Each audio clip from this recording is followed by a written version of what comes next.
তোমার নামায় আমলে যাচ্ছে। রাসূলের হাদিস আপনি ভেবে দেখুন, আল্লাহ তাআলা মুমিনদের জন্য, ঈমানদারদের জন্য এখানে কি রেখেছেন? উপদেশ। যদি তারা গ্রহণ করে, নাম্বার 1, আল্লাযীনা ইউমিনুনা বিল গায়ব। না দেখে আল্লাহকে বিশ্বাসের নাম হচ্ছে ঈমান। সবাই বলুন বিশ্বাস করব ইনশাআল্লাহ। আমরা কেউ আল্লাহকে দেখেছি বাবা? কথা বলেন দেখেছি? আমরা কেউ আল্লাহকে দেখিনি। আচ্ছা, আল্লাহ যেন আমাদের সকলকে জান্নাতবাসী করে, বলুন আমিন। আরো জোরে বলুন আমিন। আচ্ছা, আমরা জান্নাতে যাওয়ার আশা করব না করব না? সকলে করব, জোরে বলুন ইনশাআল্লাহ। আমি বলি, শুনেলেন, মানুষ দুনিয়াতে এক ফোঁটা পাপ করতো না, মানুষ মসজিদ থেকে বার হতো না, আল্লাহর ইবাদত ছাড়তো না, যদি তারা বুঝতো যে জান্নাতে তাদেরকে কত দামি উপহার দেওয়া হবে। দেখুন, যখন আমাদের বাবরা বলে যে তোমার লেগে একটা মেয়ে দেখেছি, বলে না বলে না, মেয়ে দেখতে যায় না বাপ ছেলের জন্য, দেখে এসছে, বেটাকে বললে মেয়ে দেখেছি, পরের সপ্তাহে তুমি যাবে, তখন এই ছেলেটার মনে লাড্ডু ফুটে না ফুটে না? সে খালি দিন গুনে, কবে ডেট হয়েছে, শনিবার, আজকে কি বার গেল, মঙ্গল, বুধ, বৃহস্পতি, শুক্র, শনি, অনেক দেরি। ঘড়ির কাঁটা দেখে, তারিখ দেখে, কবে আমি আমার অর্ধাঙ্গিনী যে হবে, যে আমার বিবি হবে, দেখতে যাব। তার মনেতে লাড্ডু ফুটে। শুনেলেন, হে মুমিন ব্যক্তি, তোমরা রেডি হও, আমরা আল্লাহকে কেউ দেখতে পাইনি, জান্নাতীদের জন্য সবথেকে দামি উপহার হবে আল্লাহর দিদার। জোরে বলুন সুবহানাল্লাহ। জান্নাতীদের সবথেকে দামি উপহার আল্লাহর দিদার হবে, জান্নাতীদেরকে আল্লাহ দিদার করাবেন। জোরে বলুন সুবহানাল্লাহ। আমার ভাই, এই আশায় আপনি জীবনে নামাজ ছাড়বেন না, পাপ কাজ করবেন না। চলুন, 1 নম্বর, আল্লাহর উপরে বিশ্বাস।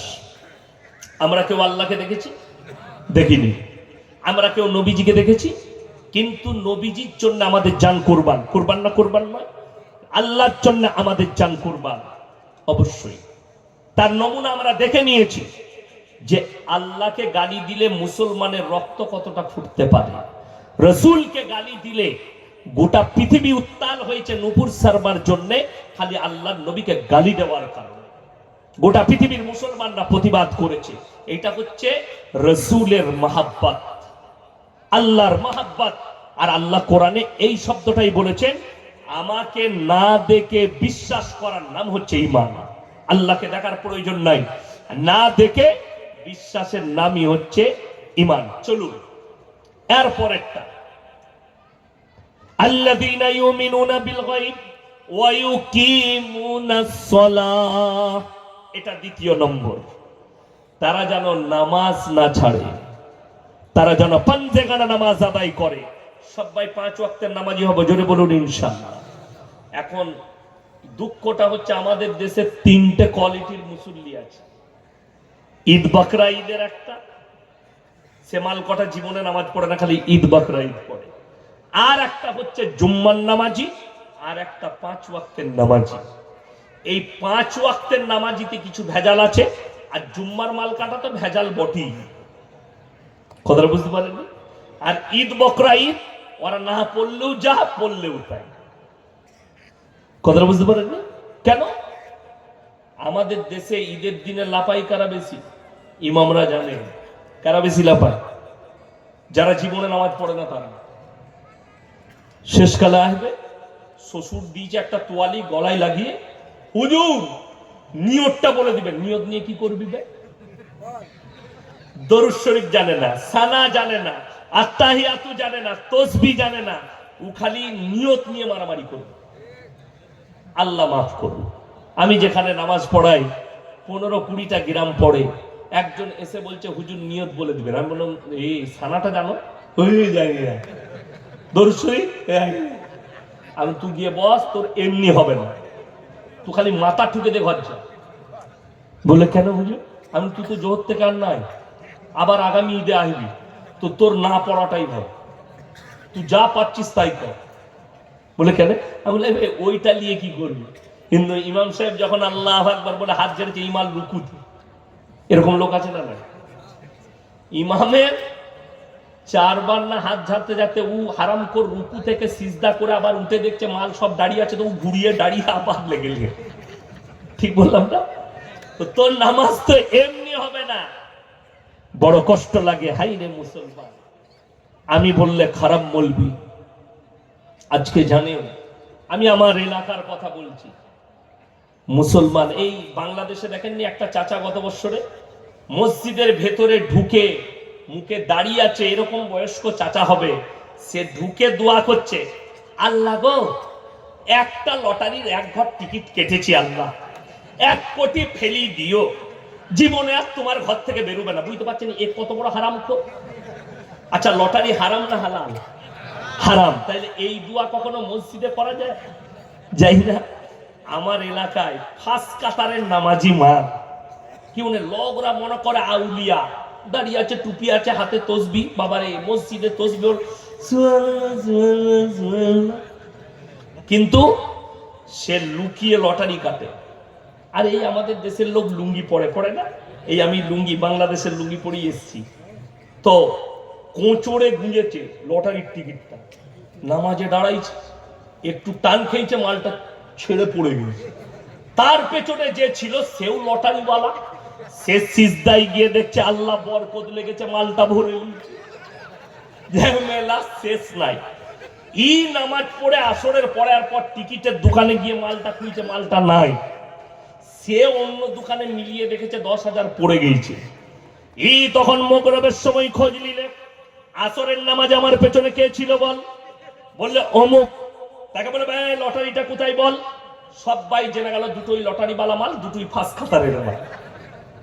বড় কষ্ট লাগে আল্লাহর কসম। তুমি যখন ওই জন্য আমাদের অনেক ভাই অনেক মা বোন বলে আমরা নামাজে দাঁড়াই, নামাজে মনোযোগ থাকে না, বলে না? বলে না? নামাজ নিয়ত করতে হবে, আল্লাহ আমি মসজিদে আল্লাহর ঘরে ঢুকেছি, নামাজি হয়েছি, তুমি আমাকে পরিবর্তন করো, আমার হৃদয়কে পরিবর্তন করো। সবাই দোয়া করবেন, জোরে বলুন ইনশাআল্লাহ। নবীজি বললেন নামাজে দাঁড়ালে ফাইন্নাহু ইয়ারাক, তোমরা যখন নামাজে দাঁড়াবে মনে মনে ভাববে আমি আল্লাহকে দেখতে পাই বা না পাই, আমার আল্লাহ আমাকে অবশ্যই দেখছেন। নামাজ সুন্দর হবে। আমাদের দেশের নামাজ তো পাইকিরি, পাইকিরি নামাজ জানো? রমজান মাসে তারাবি হয় না? হয় না? হয় না? যে যত স্পিডে পড়াবে সে তত ভালো হাফেজ আমাদের দেশে, ঠিক কিনা? যদি একটু সোলো পড়ি দেয়, কি হাফেজ আন দিবে? স্পিড নাই যে। আল্লাহ এমন পড়বে যেন ফেরেশতারাও খুঁজে না পায় মাল পড়ছে কোথায়। আল্লাহু আকবার, আলহামদুলিল্লাহ মালিক আমদিনা কানা মদ কানা সাইয়্যিদিনা সিরাতাল্লাযিনা আনআমতা আলাইহিম। এরা বলছে ফুটিয়ে দিলে যা হাতাই হাফে, তুই কবরে যা, তোকে ফাটাবে আগে। আপনারা বলুন আলহামদুলিল্লাহি রাব্বিল আলামিন আর রহমানির রহিম মালিকি ইয়াউমিদ্দিন ইয়াকা না'বুদু ওয়া ইয়াকা নাস্তাঈন ইহদিনাস সিরাতাল মুস্তাকিম সিরাতাল্লাযিনা আন'আমতা আলাইহিম গায়রিল মাগযুবি আলাইহিম ওয়ালাদ-দাল্লিন। বুঝতে পারলেন না? সূরা ফাতিহা পড়লাম। আচ্ছা আগে যেটা পড়লাম ওটা বুঝতে পারলেন? ও ফেরেশতা খুঁজে পাবে না, আপনারা তো অনেক দূরের কথা। আমাদের দেশের নামাজ পাইকিরি, আজানও পাইকিরি। আজান পাইকিরি নাই? হ্যাঁ আজান পাইকিরি। চাচা মুয়াজ্জিন রাখবে না, ইমাম রেখেছে 10,000, বললে মুয়াজ্জিনও তো 5,000 লাগবে, ও রেখে কি করবি? পাড়ার চাচা আছে, ও কি রেখে দে পেটে ভাতে, চাচা তুমি খালি খেয়েও আর আজান দিও। যে চাচা এমন আজান দিয়েছে ওই তো পেটে ভাতে মুয়াজ্জিন যদি হয় গায়ে আর ফেরেশতা থাকবে না। চাচা আজান দিচ্ছে ফজরের সময়, আল্লাহু আকবার, আল্লাহ বুঝে করবে, ও ছাড়ছে না, করেই যাচ্ছে। হ্যাঁ নাউজুবিল্লাহ। তুমি পয়সা বাঁচাবার জন্য পেটে ভাতে জামাই খুঁজলে তার গ্রামে গিয়ে 10 বার খোঁজ নিবে জামাইটা কি করে, এই ছেলেটা ভালো না খারাপ। তুমি বিটির বিয়ে দিলে 5 বার ছেলেটাকে যাচো।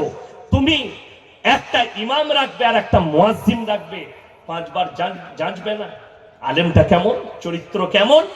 মুয়াজ্জিন যাকে রাখছি তার আজানটা সহি আছে কিনা, ইমাম যে নামাজ পড়াবে তার কোরআন শুদ্ধ আছে কিনা, কষ্টটা ওই জায়গায়।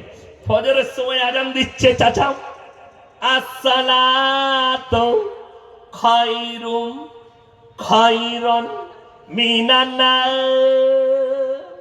যার নাম খায়রুন সে বলছে হ্যালো আমাকে কে ডাকছে, সে উঠে পড়েছে। আল্লাহু আকবার। মাদ্রাসার তালিব ইলমকে দাঁড় করান, আজান দিতে বলুন, আল্লাহু আকবার আল্লাহু আকবার। ফজরের সময় আসসালাতু খায়রুম মিনান নাওম। আজানটা লাগলো না লাগলো না? আজান মনে হচ্ছে। আশহাদু আল্লা ইলাহা ইল্লাল্লাহ। আচ্ছা আচ্ছা আজান দিয়েছে, আশহাদু আল্লা ইলাহা ইল্লাল্লাহ। নাউজুবিল্লাহ। আজানের সব গোষ্ঠী সুষ্টি পুজো করে রেখে দিল। কেন? এই পেটে ভাতে রেখেছে। আপনি পাই কি? রমজান মাসে নামাজ পড়ছেন, কোরআন শোনাবো। আমি মজাক করতে আসিনি, আপনাদিকে কোরআন হাদিসের কথা বলছি। অনেক জনের মনে হবে যে চাচাকে মনে হয় ইনসিলেট করছে। না, আমি তোমাকে ইনসিলেট করছি। তুমি জলসা করো 1 লাখ টাকা খরচ করে, আর 10,000 দিয়ে মুয়াজ্জিন রাখবে না, এরকম জলসা করার থেকে না করা ভালো। তুমি ইমামকে 5,000-এর বেশি বেতন দিতে পারো না, আর 50,000, 1.5 লাখ, 2 লাখ খরচ করে জলসা করো, এরকম জলসা করার থেকে না করা অনেক ভালো। তুমি যার পেছনে 5 ওয়াক্তের নামাজ আদায় করবে, যে মরে গেলে তোমার বাপ মরে গেলে যে জানাজা পড়াবে, তোমার বাপের কবর জিয়ারত করবে, তাকে বেতন দিতে তোমার গায়ে লাগে। আর যে স্টেজে 2 ঘন্টা বয়ান করে 25,000 টাকা নিয়ে যাবে, অগ্রিম টাকা পেড করতে হবে। তবে আপনার গ্রামে আজকে আমি জলসা করতে এসেছি, আপনার গ্রামে সুটিয়ায় কালকে আমাকে ফোন করে বললেন, হুজুর আপনি এসেছিলেন, খাইয়েছি দেশি মুরগি দিয়ে ভাত, রুটি খাওয়ালাম, মিষ্টি খাওয়ালাম। আমার আব্বা মারা গেছে, আমি খালি ফোনে বলবো তোমার আব্বাকে আল্লাহ জান্নাতি করুক, ফোনটা কেটে দিন। আসার আমার সময় আছে নাই। তোমার ইমাম যদি ছুটি থাকে, ইমাম যদি ছুটিতে বাড়িতে থাকে, আর যদি বলো সে যদি জানতে পায় আমার অমুক মুক্তাদি মারা গেছে, সে ছুটি ক্যান্সেল করে বাড়ি থেকে কাজ ফেলে আগে না নিজের মুক্তাদির জানাজার নামাজ পড়তে আসবে। অথচ মানুষ তাকে বেতন দিতে চায়। অথচ একটা বক্তা 30,000, 40,000, 50,000। আপনি অবাক হবেন। বাংলাদেশে আমার যাবার ইচ্ছা নেই, জোর জবরদস্তি ফোন করে, হুজুর সামনে বৎসরের ডেললে। আমি তো আর বলতে পারি না সামনে বৎসরে খালি নেই। আমি বললাম হ্যাঁ খালি আছে। আমি খালি বলছি ভারতের মানিতে 1 লাখ টাকা নেবো, তাতেই বলছে হুজুর 1.5 লাখ দেবো, হেলিকপ্টারে নিয়ে যাও। ভেবেলে? অথচ তাদেরকে জিজ্ঞেস করো, তারা তাদের ইমামকে 20,000 বেতন দিতে তাদের দ্বিধাবোধ হয়, 10,000 বেতন দিতে দ্বিধাবোধ হয়, অথচ লাখ লাখ টাকা খরচ করে জলসা করছে, ইমামকে বেতন দেয়। যদি একটা জলসায় 2.5 লাখ খরচ হয়, আর ইমাম যদি বেচারা জুম্মার দিনে দাঁড়িয়ে বলে যে ভাই সকল গ্রামবাসী, আমি অনেক দিন আছি, আমার 6,000 টাকায় একটু সংসারে অসুবিধা হচ্ছে, ওটা যদি 1,000 বাড়িয়ে দেন, হারামখোররা মিটিং করবে, যাকে তাড়িয়ে দে 5,000 ইমাম পাবি। ঠিক বললাম না ভুল বললাম? অথচ দুঃখ লাগে, বেদনা লাগে। আমি একজন বক্তা হয়ে বলছি, আমি এমন একজন বক্তা, আমাকে দাওয়াত দিবার দরকার নেই, কিন্তু যদি দাওয়াত দাও, আমার কথা গায়ে লাগার মতো কথা তুমি যদি আমল করো, তোমার ভবিষ্যৎ উজ্জ্বল হবে। আর তুমি যদি মনে করো খালি মজ আর মস্তি করব, তাহলে নিয়ে এসো, নাটক করার বক্তা গাদা আছে, নাটক শোনাবে আপনাকে, বাদদাদর গল্প শোনাবে, নিয়ে এসো তাদেরকে দাওয়াত দিয়ে। তুমি খালি পীরের গল্প আর অমুকের গল্প শুনবে, একটাও তারবিয়াতি কথা শুনবে না, যার দ্বারা কওমের কোনো উন্নতি হবে। আজকে বড় কষ্ট লাগে। আপনার মাদ্রাসার প্রতি অনীহা এলো কি করে? আজকে অনেক এলাকায়, নদিয়া ডিস্ট্রিক্টে বহু মাদ্রাসা আছে না নাই? আছে। আপনি অভিযোগ করছেন মাদ্রাসায় ছাত্র নাই কেন, মাদ্রাসায় ছেলে কই? আমি তোমাকে জিজ্ঞেস করছি তোমার ছেলেটা কই? বলছে হুজুর আমার ছেলে তো আলামিনে পড়ে। হারাম কর, তুই নিজে দিই না, তো আমাকে কি করে জিজ্ঞেস করছিস ছেলে নাই কেন? কথাটা বুঝতে পেরেছেন? আর তোমারও দোষ নেই, দোষ হচ্ছে কওমের। সে জানে আমার ছেলেকে মৌলবি করলে ওই 6,000, 7,000 বেতন পেতে হবে, পেট ভালো করে চলবে না, তাই ছেলেটাকে ডাক্তার করি, মাস্টার করি, ইঞ্জিনিয়ার করি, 70,000, 80,000 বেতন পায়। আমাকে এক জায়গায় প্রশ্ন দিয়েছে মুর্শিদাবাদ, যে বক্তারা রেট করে পয়সা নিচ্ছে, কোরআনে হাদিসে কোথায় লেখা আছে যে পয়সা নিয়ে জলসা করতে হবে? 1 মিনিটের লেগে বললাম কোরআনে হাদিসে কোথাও লেখা নেই। তোমাকে আমি উত্তর দিচ্ছি, তুমি তোমার স্কুলের মাস্টারকে জিজ্ঞেস করেছো যে 4 ঘন্টা পড়িয়ে 90,000 টাকা মাসে বেতন কোথায় লেখা আছে হাদিস কোরআনে? কথা বলছেন না? আপনার মুখে কুলু পেটে যাবে। আপনি ডাক্তারকে বলতে পেরেছেন, আপনি ডাক্তারি শিখে সেবা করছেন, কি করতে আপনি একটা রোগীর 1000 টাকা করে লিখছেন, ফিস লিখছে 1000 টাকা, ওষুধ লেখে, ওষুধে ডাক্তার কমিশন পায়, তোমাদের কিচ্ছু জানা নাই।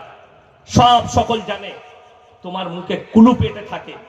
আর মলবি যদি দাঁড়িয়ে বলে আমার 1000 টাকা বেতন বাড়াও, তখন তোমার একজন মতোয়াল্লি সাহেব মসজিদে ঢুকেছে জুম্মার দিনে, এসে বলছে ইমাম সাহেব বেচারা জুম্মার দিনে গোসল টোসল করে আতর লাগিয়ে বসে আছে, মেম্বারে যাবে, ঢুকে বলছে হুজুর আপনার কাছে এলাম, কি ব্যাপার? জুম্মার পর একটু দোয়া করে দিবেন, আমার ছেলেটা কলকাতায় ইন্টারভিউ দিতে গেছে, যেন ভালো চাকরি পেয়ে যায়। ইমাম সাহেব দোয়া করছেন, আল্লাহ মতোয়াল্লি সাহেবের ছেলে কলকাতায় ইন্টারভিউ দিতে গেছে, তার ইন্টারভিউ সে যেন পাস করে যায়, আর তার বেতন যেন আমার সমান হয়। মতোয়াল্লি বলি কি দোয়া করলি তোর সমান বেতন? বড় কষ্ট লাগে। ইমাম যদি এই দোয়া করে, ইমামের চাকরি চলে যাবে। বড় কষ্ট লাগে।